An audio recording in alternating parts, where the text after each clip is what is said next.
There they go again, Mr. Speaker. Last election, they promised that the coming fiscal year would have a deficit of just $6 billion. But when we point out that they missed their last deficit targets by between 80 and 100%, they say, don't worry, the international bankers are very happy with our policy. Well, of course they are. They're getting all the interest payments on that debt that middle-class taxpayers have to pay in return for nothing. Will they keep their promise and keep the deficit below $6 billion in tomorrow's budget?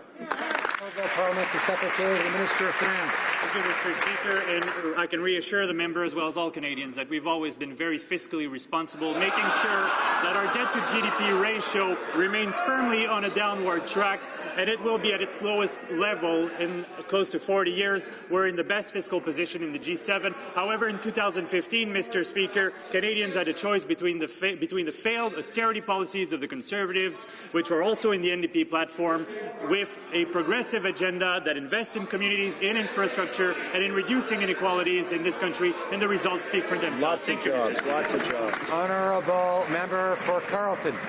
They do speak for themselves, Mr. Speaker. The wealthiest 1% are paying $1 billion less. The wealthy lenders are getting billions of dollars more in interest payments from Canadian taxpayers.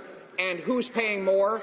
80% of middle-class taxpayers are paying higher taxes today than when this Prime Minister took office. Will this government reverse course, give a break to the middle class for a change, and stop handing our money off to the wealthy international bankers? The Honourable Parliamentary Secretary.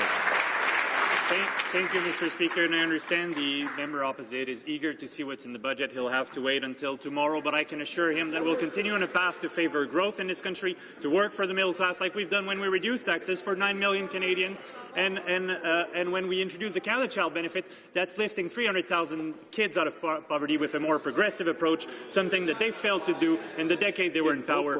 We have a record to be proud of, and I look forward to tomorrow's budget. Thank you, Mr. Speaker.